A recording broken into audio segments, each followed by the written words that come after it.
G'day campers, I hope you're hungry because today I'm going to show you how to cook up the ultimate smoko treat.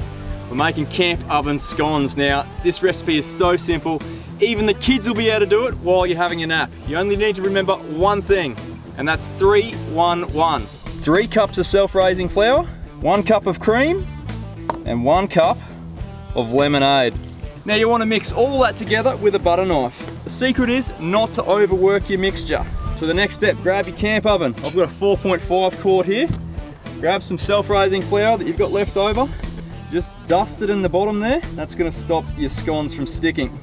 And now for the fun part. Grab some of your mixture, about the size of a small risol, and space them evenly around your camp oven. Now there's probably plenty of less messy ways to do this, but I like going hands on. At the end of the day, if you get a bit of stuff on your hands, who cares? In the camp oven, there you go.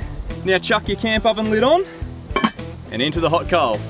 On it goes. Now the secret to this is a nice even temperature. So you want coals top and bottom, otherwise you'll burn one side. Now this should take about 10 to 15 minutes depending on how big your fire is. This one here I reckon will probably take about 15.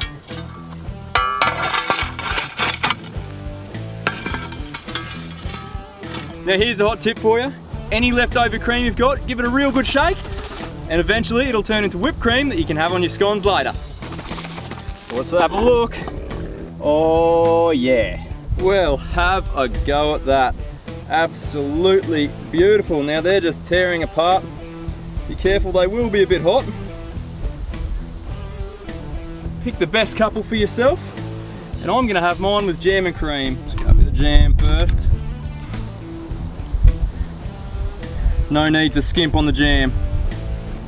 Now for the cream.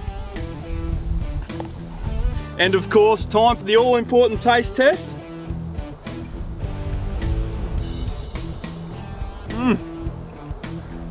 They're so light and so fluffy. They are absolutely amazing. I'll tell you what, these scones are so good that even your grandma will ask for the recipe. So get out there guys, enjoy some camp cooking, and have a good one.